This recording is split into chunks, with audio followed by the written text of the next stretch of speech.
Hey, we just rolling off other beats until we get our theme song, but we gonna have it eventually. Yes. But we gonna keep on rolling. Keep on rolling. Hey, hey, hey, hey. Okay, hi. Good afternoon, good morning, good evening. We are here for another episode of Relationship-topia. All things relationships, right? Relationships with God, your creator, relationship with self, and relationships with others. So listen, we've been on this That's my girl. Yeah, A1 from my day one. Okay.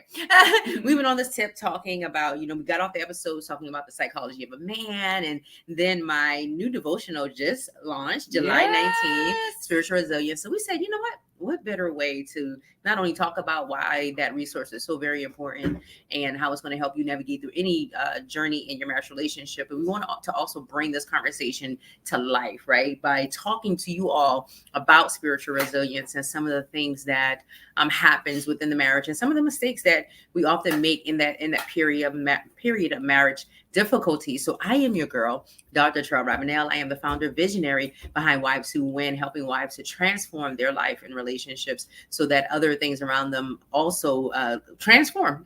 They transform so that they can help others transform as well. And these women are some amazing group of women, everybody at a different stage in their life and in their marriage. But I'm just so thankful that God entrusted me to a body of women that are eager to learn, eager to take that information and apply it to their life and their relationships. This is my girl, Jill Speaks True, and she'll let you know who she be out here in these relationship streets.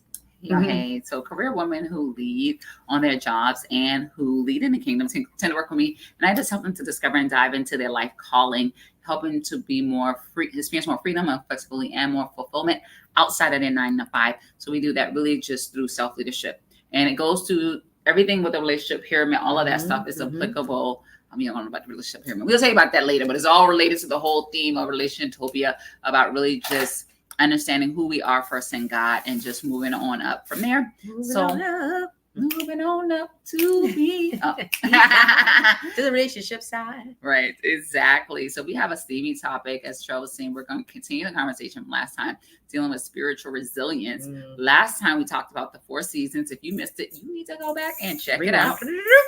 For sure. Yeah. And today we said, after that, and we went over this so much last time. I was like, I think we recorded that last time. I had to remember that we actually did go over 7 common mistakes that people make in their marriage, union, and relationships. And with that, I'll go right into number 1. Yes. Which is allowing emotions to lead.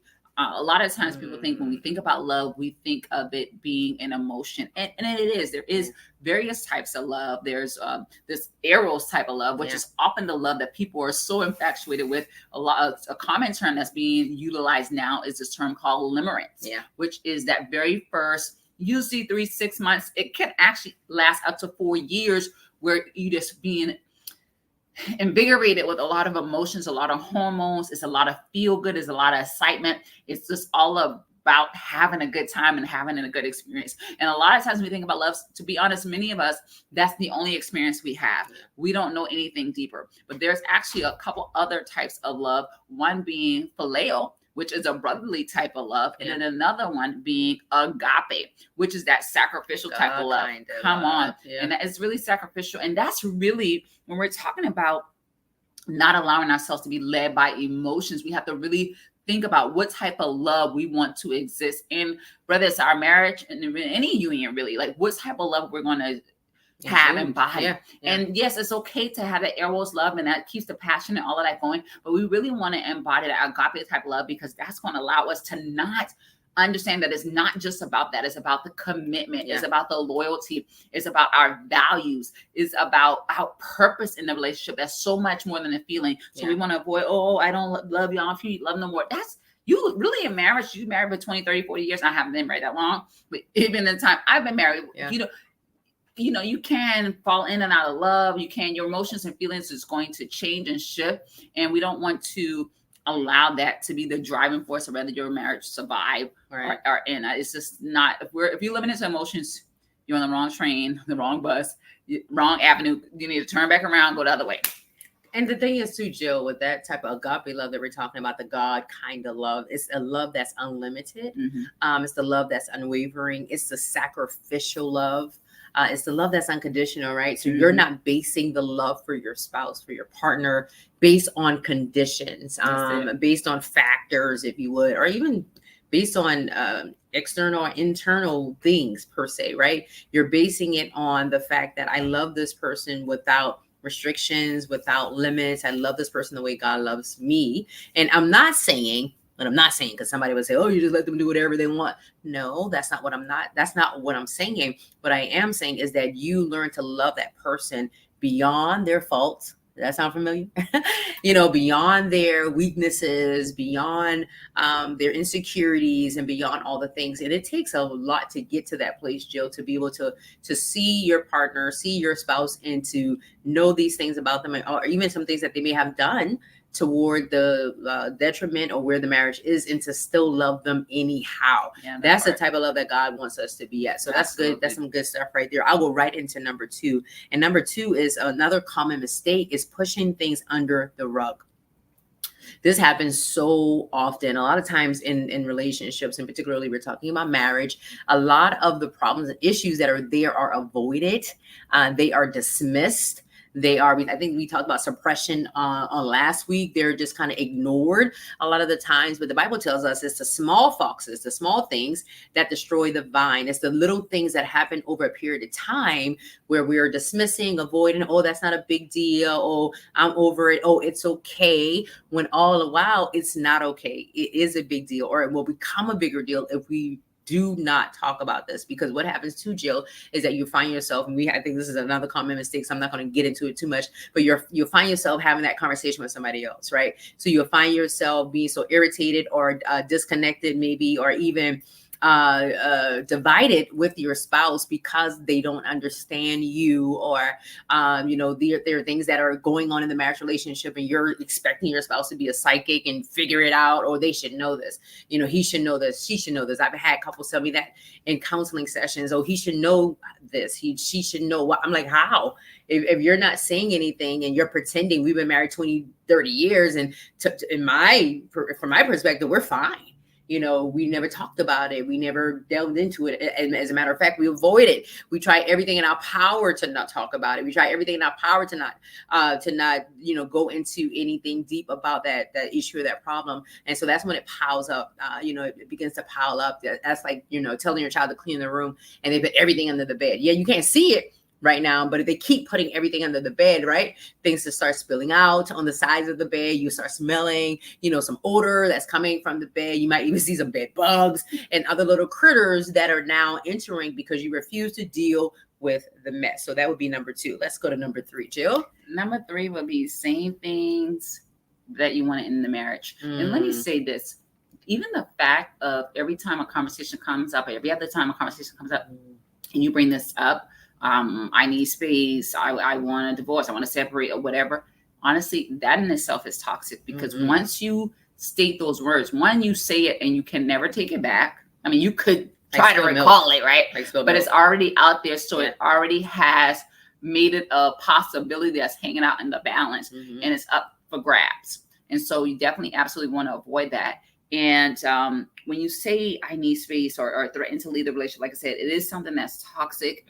And it shifts the trajectory of the relationship, because it's just introducing this option, and it's creating a space that's not safe. Because now when we are threatened to have a conversation, because we're having a conversation, because we're having disagreement, because we need to talk, now the relationship got to end? That don't even make sense. But sometimes it is an extreme. And there may be something else that's happening. There may be an underlying trust issue. We can't talk about it. A disconnection issue, or something that could be happening. Yeah. So if you feel that way, you really, before you let those words slip out of your mouth, right? Especially because you're the one watching this, right? And you can share this, feel free to share this with your spouse. But whoever's on the sound of my voice watching this, before you let those words slip out of your mouth, if you feel that way, you need to spend some time really doing some self-reflection and journaling why you feel that way. Because let me tell you, what I know for sure is sometimes people get disconnected, like going back to what Treal was saying, and wanting to get into this point, because they may have built up, whether it's resentment, like you're saying, they've been feeling away and just internalizing all of these things. And so it's really not fair to your partner to sit there in house and internalize or be upset, or even to go from 0 to 100 over a conversation, over whatever, just a small conversation, and now the relationship's going to be done. Like, some self-reflection there's some more stuff that needs to be unpacked. There may be some issues that never really been fully discussed. And although we know, if you've been following Treal by any amount of time, she often quotes the John Gottman study where he talks about 6-7% of marital problems are unsolvable, which sometimes that can be discouraging. But we say that because even if those problems are quote unquote unsolvable, you still can have conversations about it to come to an understanding and agreement about how you're going to navigate those difficult situations or things that you just have two different values or beliefs about, because that's going to happen. But that doesn't mean it can't coexist. So don't let those words slip out your mouth, right? Unless you already are like in that thing, because you may have that feeling, but it doesn't really mean you really truly have that desire, and you're probably not emotionally, mentally, spiritually, financially, legally prepared to do that. So you want to avoid that at all costs. Yeah, because most people don't go from 0 to 10. I'm just saying. Right. You didn't talk about it. That's why. Right. That's wrong. There you go. Have a conversation. So listen, number 4 is seeking relationships outside of your spouse, or seeking to have conversations or to confide. I kind of alluded to that earlier. And you see this happens a lot, right? Where you have an individual seeking some type of support, if you would, maybe some encouragement. I'm quoting because it's really not going to be that at the end of the day, right? If you're seeking that type of counsel with the opposite sex outside of a professional, even sometimes with that, you have to create some boundaries. If you are in a vulnerable space emotionally, mentally, physically, or otherwise, it can really be dangerous when you start having conversations with the opposite sex, and particularly about your spouse, and particularly about, my marriage. This is what's going on with my marriage. My wife is this, or my husband is that. My wife isn't doing this, or my husband isn't doing that. And a lot of times in those type of dynamics, you will start to find some level of attraction to that person first, physically sometimes, and then emotionally, and then eventually it can turn into an actual physical, as far as physical as far as the appearance is what I was saying initially, then emotional and other connections. You may connect with them spiritually, and that can be some attraction for you. So we really have to create those boundaries and ensuring that if there are things that are happening in the marriage, or you're finding yourself in a very difficult season of your marriage, if you're in fall or winter, that you're not confiding in the opposite sex and telling them about your issues and problems. You want to make sure that even if you can't talk to your spouse, try to find common ground in a mediator or someone, another couple, your spiritual leaders, counseling, someone that can help you to have those hard conversations with your spouse so you can get through that period. But at no point do you want to confide in and make this person now your confidant. Then you go from, talking to them, when you see them at work or wherever it may be, to talking to them on the phone after work and doing other things outside of the work environment, and just feeling really comfortable in that space. And unfortunately, you're beginning to form a tie or a bond. Absolutely. And that person will become closer to you. You become closer to that person. And I don't believe them, for the most part, this is not the intention. You intentionally are seeking support, right? You intentionally are seeking some type of confidant, but I don't believe that people are intentionally seeking to experience an affair or anything of that nature in the marriage relationship. Absolutely. Absolutely. And it's really being driven by a need to connect, a need to connect. And what I know for sure is that, not just kind of piggybacking on the same point number 4, not having those conversations is not going to help. It's only going to make things worse. It's only going to create more disconnection. And talking to other people about it, when you need to talk to your spouse, it's also not going to help. So I definitely agree. Having a specialized counselor, just going to a general practitioner, probably not the best, but going to somebody that specializes and have a proven track record of helping people get through, marital situations, hardships, or otherwise counseling and coaching is going to be your best bet. Absolutely. So that takes us to number 5, which really we want to avoid. This is another mistake, the common mistakes we're talking about, is avoid bringing up something from your partner's past trauma, especially something that whether you even self-identify or that they have brought up to you in a space where they were being vulnerable and trying to share their heart, trying to share their life experience, their childhood, or something that may cause them to act or be a certain way. And then you don't want to weaponize it, criticize, or otherwise even share it with other people about, oh yeah, this is how they were growing up, or this is what happened. This, it's so easy to have the conversation, especially when you are having this whole kumbaya with these extra, listen, that's a whole extramarital affair, just the whole conversations and stuff. And maybe that's a stretch, but the whole point of it is having these conversations about what's happening inside your marriage outside of people is just not a lot of benefit. Outside of people that can't help. Right. You know what I'm saying? Because you have those conversations, and there are some people that are considered wise and wise counsel and have lived experiences, the marriage, right? And support the marriage and support the mission of marriage. And then there are some people that are just want to be in the know and gather information and gather data for whatever reason, whether it is for them to sit and dwell on it, for them to talk to other people about it, or for them just to know. Some people just desire to know. So I would say talk to people that have a need to know when it pertains to that. Absolutely. That's a good point, sis. Yeah.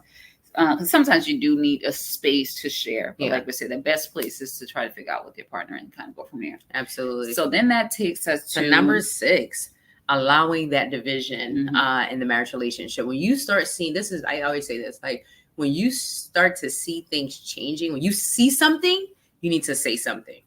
When you see your spouse starts to change their mood, their attitude, or when you start experiencing those different changes of what you're feeling, not feeling as attractive, to your spouse, not feeling as connected to your spouse, you're noticing that you're starting to miss, certain things in the marriage, like date nights. You go one week, no date night the next week, and it continues to go on. You're not doing your normal routine, kissing goodnights during bedtime, or waking up in the morning and cuddling or praying together. When you start to see those things starting to dwindle, you don't just be like, oh, well, if he doesn't, then I'm not, or if she doesn't, then I'm not. You can't have that attitude. There could be a number of things that are happening within their own life, within their mind, within their career. It could be a number of things as to why they may be skipping out. It could be losing desire, a loss of desirability. It could be them just overworked, overstressed, mentally overstimulated, or it could just be they're not even thinking about it, right? It could be, it could just be obsolete.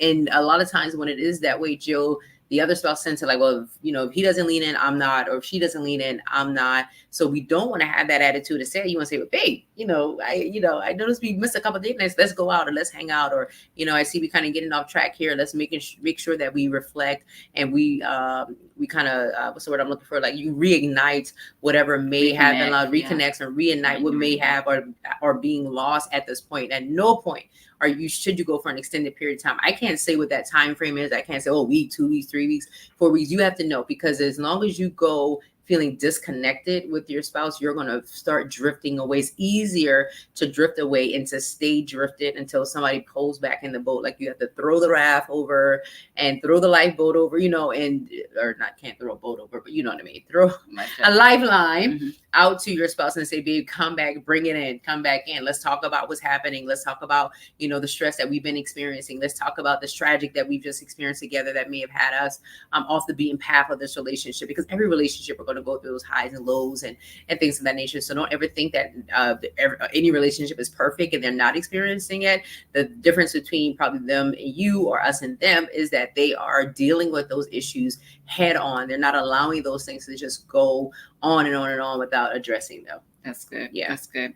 And then that takes us to number 7. 7. So 7 is really, you want to avoid having a hardened heart. And some people call this being petty. Some people call this holding a grudge.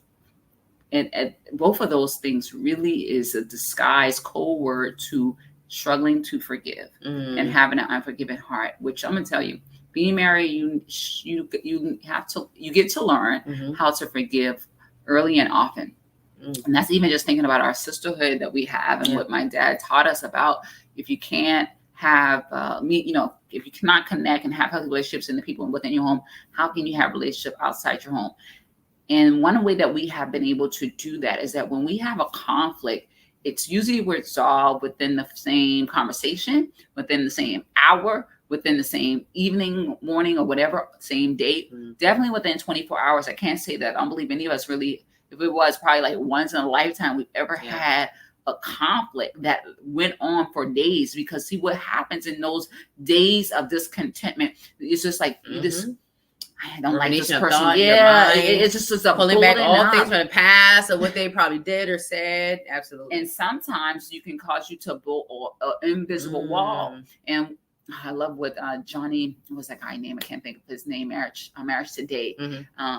Jimmy Evans talks about sometimes what happens is people end up building these walls inside of their relationship. Don't even really realize they're doing it. But let me tell you a sign that they're building a wall. The sign that they're building the wall is that they're connecting outside the window to other people. So if your partner tends to connect with other people, having conversations with other people, and they're not talking to you, that is a huge sign to say they have built this wall, saying I'm blocking off communication and connection with you, and I'm connecting with other people. And that, listen, that is a major red flag issue. That's an issue. Time out on a plate. You need to have some conversations. You need to really regroup. Sometimes you can resolve the matter with you guys yourself, but you have to be honest with the communication. If you guys tend to get a little hot heated and it gets a little ugly and you start going below the belt and blaming and accusing, fault finding.